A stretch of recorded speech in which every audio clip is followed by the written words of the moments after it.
Hey guys, so in the last video you might have heard a dog or some dogs barking and making some noise.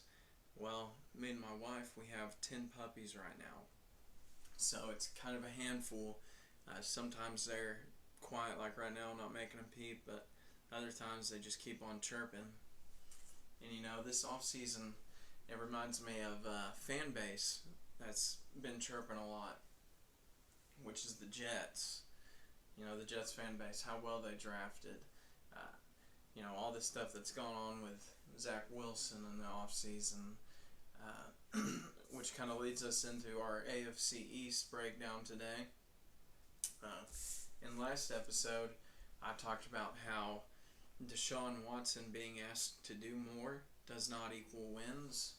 Well, hype around the Jets does not equal wins. And that's something that I think we all realize, especially here where I'm from. Not a lot of Jets fans in this area, but you get online, they're everywhere. You start seeing comments, you start seeing posts. Oh man, it's a little bit of a bore, but they're not going to be a good football team. They have a tough schedule. They're a young team. They really need to learn and grow and mature a lot, not just off of the field, but on the field actually playing with each other. There was games, quite a few that Zach Wilson didn't play last year, and that was just time taken away from him getting to learn on the football field with his teammates. Honestly, there's no fantasy options at the Jets that I am interested in whatsoever, except for Elijah Moore. Now, Elijah Moore, he had a good season last year, and I think if him and Zach Wilson stay healthy and they're playing together a lot this season, I think that connection becomes good. I think he's definitely going to be the number one offensive threat for that team. Now, Breece Hall, in a football standpoint, he might be good. I'm more optimistic on him just from a pure football standpoint. Fantasy-wise, I don't think we're going to get anything crazy. Maybe running back 18, 20, somewhere in that range. I don't have my running back rankings in front of me right now, but we'll do a running back episode, so we'll get to all that. But he's not going to be the guy that goes in and catches passes and is a 3-down back, getting all the work, because Michael Carter is still there. I think they'll use him more as a kind of scat back, kind of catch the football, go in for a different look, different play setup. But Breece Hall, I think he's going to be their Nick Chubb, if you will. Now, I don't think he'll be anything like Nick Chubb in the sense of just greatness and explosiveness, but who knows? I definitely think he'll have a better football season than fantasy season. Other than that, in this division, we're going to work our way from the bottom up this time. So we're not going to start out with who I think is going to win it. We're starting out with who I think is going to lose it. So that was the Jets. I've got them at 6 wins. Next that I've got coming in second to last in this division is the Dolphins.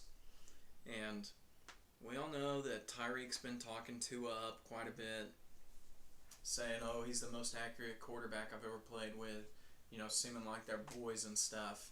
But how much does the organization really want Tua there?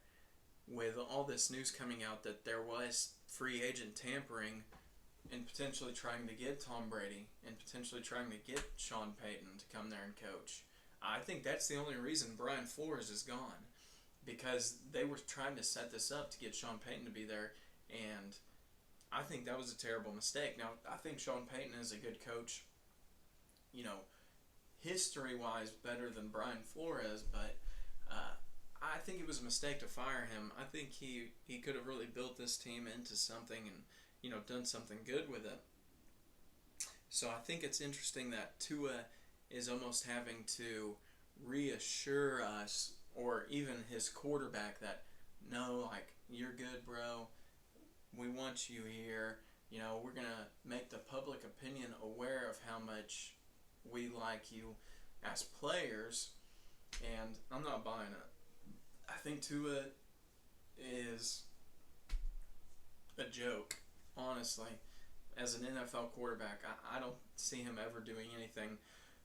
He probably won't be a starter in the next 2 or 3 years anywhere in the league. Maybe a backup somewhere, but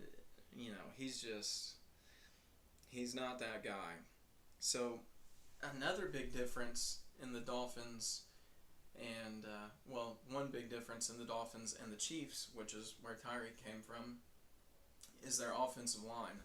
And now, aside from Tua being nothing like Patrick Mahomes, not even in the same ball field, the Dolphins, I've got them statted out to have the 24th best offensive line this coming season. And that's out of 32 teams. So 24 is not good. And, maybe if they were better, maybe if they had the Chiefs offense, then Tua could create more plays. He could, escape more. He could get out of the pocket, find an open man somewhere. But with that offensive line, Tua is just not that talented. He's not that guy. He's not going to be able to do those things. And so the offensive line won't help. Usually, if we have a quarterback like Tua who's a little bit below mid, if they have a really good offensive line, they look like a good quarterback, But if they have a bad offensive line, they look like, hot dog doo-doo. Straight garbage. But, Mike McDaniel's coming in as the head coach for the Dolphins. I don't think it's a bad move. The Niners really seemed to talk him up. He was on their staff for a little bit. And Shanahan talked about how he played a large part in their run game. And we all know the 49ers run game it's pretty unbeatable. And so, kind of for that reason, I've got the two running backs there, Chase Edmonds and Raheem Mostert. And, we all know Raheem Mostert would have been the 49ers starting running back last season, but week 1, he had 2 carries for 20 yards, and he got a major injury, so he was sidelined for the rest of the season. But, he goes with Mike McDaniels to the Dolphins. They got Chase Edmonds. I think those running backs, take your pick. I think one of them is going to end up being a pretty decent fantasy payout, especially for where they're going in your redraft leagues, even if you're doing some, best ball stuff. I think, one of these two guys is going to be a nice payout. So take your bet kind of on who you think that will be. If you want my opinion on it, I think it'll be Raheem Mostert. And so I've got the Dolphins with 7 wins. And let's move on now to the Patriots. Patriots with 9 wins, coming in second in this division. So there's some guys who have been raising the question, Mac Jones for MVP. And, if that's going to happen, he's going to have to mature. He's going to have to, grow up a lot from last season to this season. And now, we've kind of already seen that, we've seen him show up and kind of be a little skinnier, a little bit more lean, seem to be in better shape, which is a good sign. But, there's on the field things that we haven't seen yet that he needs to grow in. So last year in 6 of their 7 games that they lost, he had an interception. And now he had 9 games with interceptions. So 2 of the games that they won, he had interceptions in. But he had 13 overall interceptions. So what I want to point out though is the 6 games of the 7 lost games having an interception. That, I mean, it seems like that's the recipe for disaster there. You know, they were losing games maybe because of interceptions. Now, what's interesting is the only team that they lost twice to was the Dolphins, and it was the season opener and the season closer. And in the season opener, it was the only game Mac Jones lost and didn't throw an interception, and the score of that game was 17-16. Dolphins won. So also just being able to go out there and win those close games, you know, that takes maturity. That takes a better eye for the game. You know, getting late in the game, being able to take your team down the field and win whenever you must, whenever you need to. And his top 4 pass attempt games were also losses. Now, I think that's another interesting stat. So, which I don't remember the exact numbers, but I know one was a 50 game, one was a 45er, and they were all around in that area. But his top 4 pass attempt games were all losses.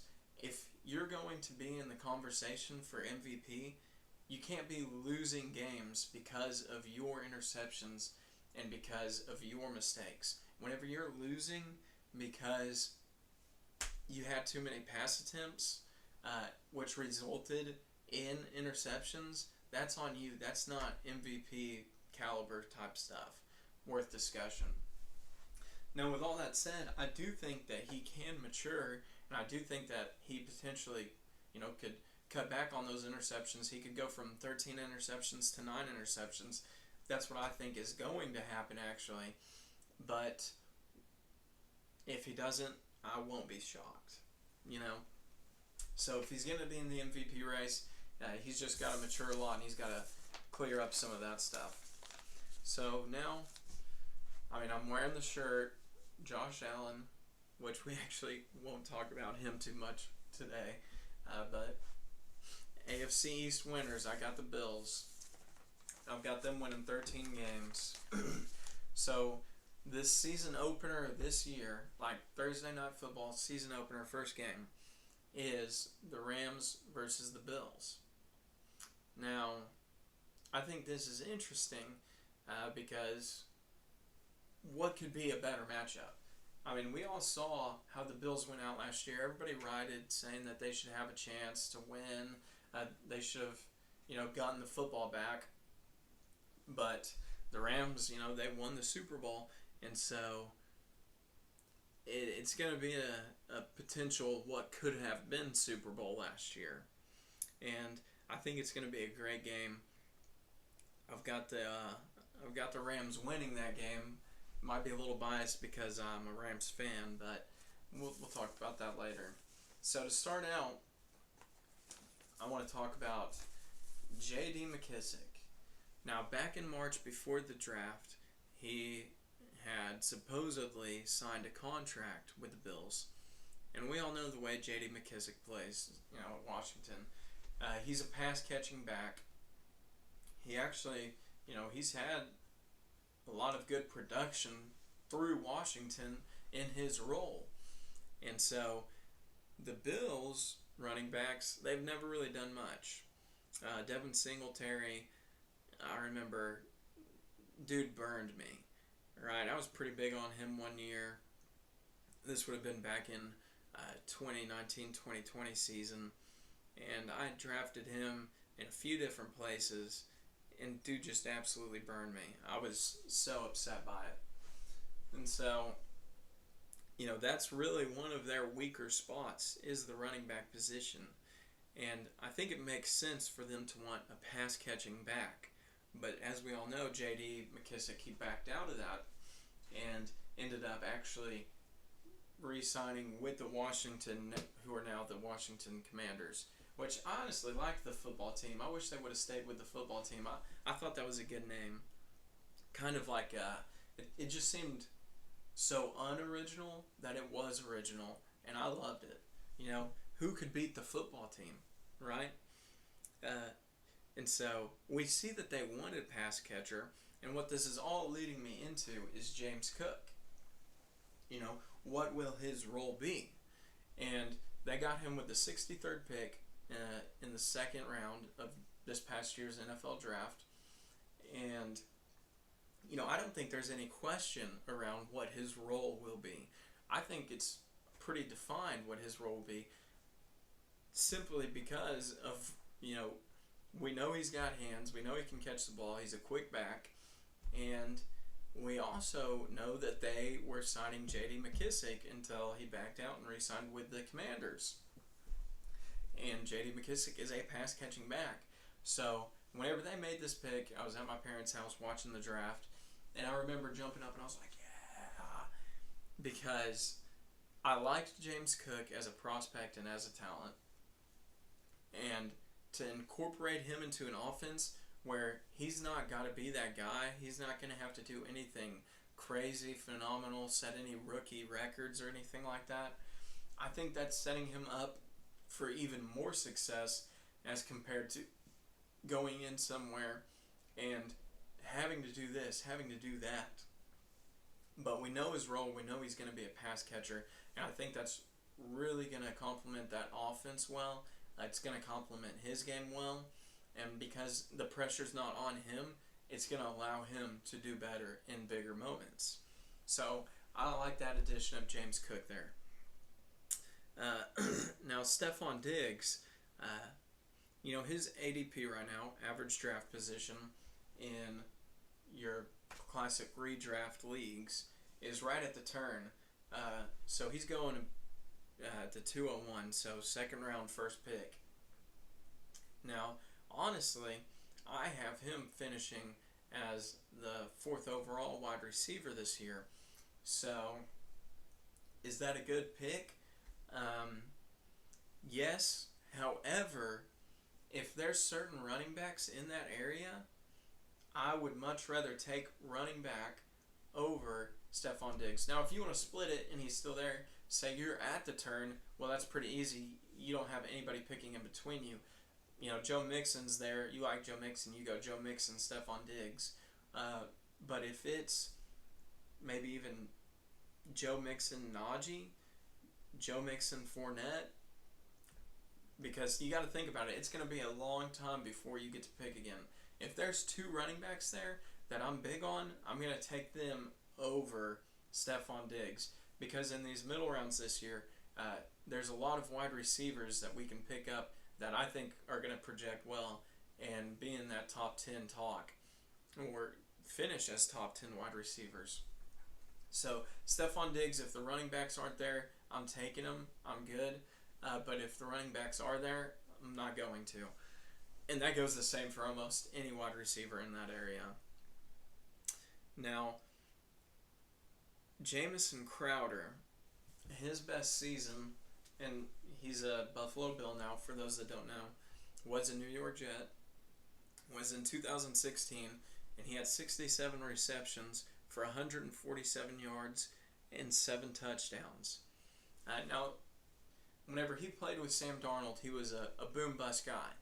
And there was a few times there where Sam Darnold was injured, and I'd stay away from Jamison Crowder, but then Sam Darnold would come back, and I'd pick him up off waivers, and I might start him that week, or I might hold him and I might start him the next week, because I knew he always had a better chance with Sam Darnold, because it seemed like Sam Darnold just liked to go to Jamison Crowder, like it was a safe option for him.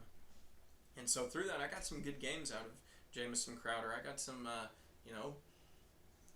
20-point games, some 18, 16-point games, but it also hurt me a few times. I might have gotten a 3-point game out of it. So sometimes it worked, sometimes it didn't. Same thing going into this season. Better offense, but he's going to get less work. It's got to be his week. So I think he's a boom-bust guy as well. And then Gabe Davis. Now, this guy is getting so much hype going into this season, and it's all because he had 4 touchdowns against the Chiefs in the playoffs last year. Well, I want to make this very clear. He only had 4 touchdowns because Tyrann Mathieu got injured and the game plan opened up. They were able to adjust in game and say, Gabe Davis is our open man. We're going to, I don't know if you guys saw it. He did burn some dudes.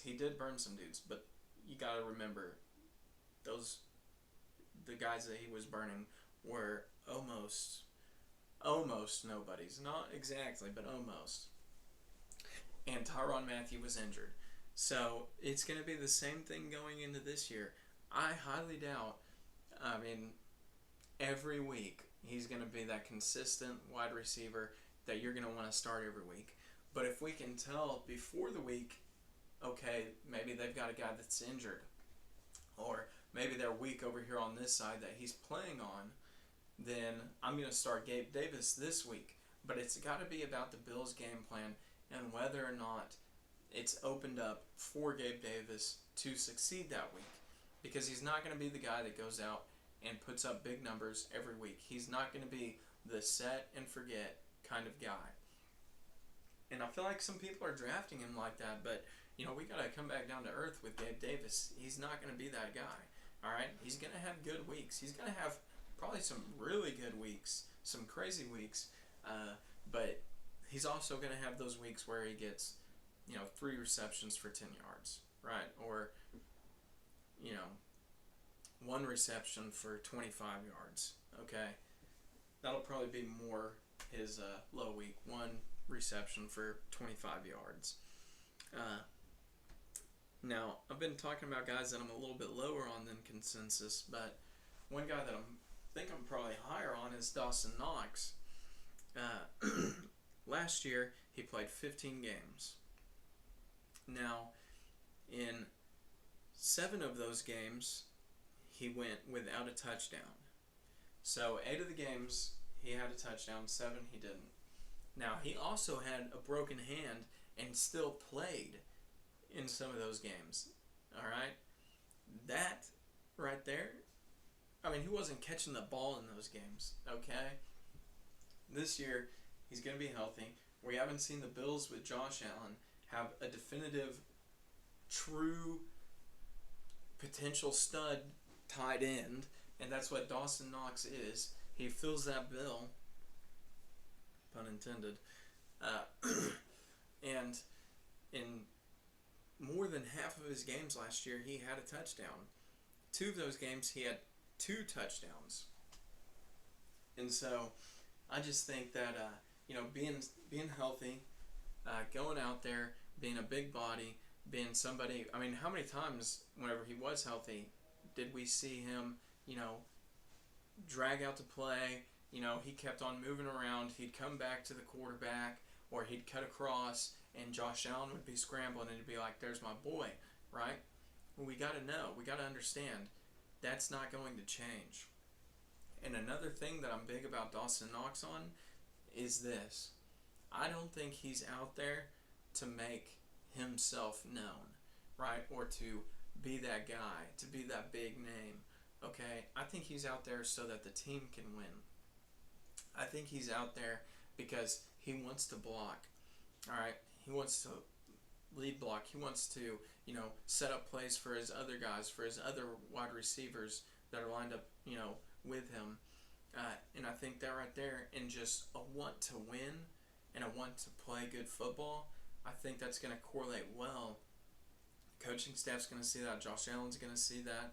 And that's going to give him, in turn, more opportunities to have big receiving games, to have big touchdown games, to get a lot of targets in games.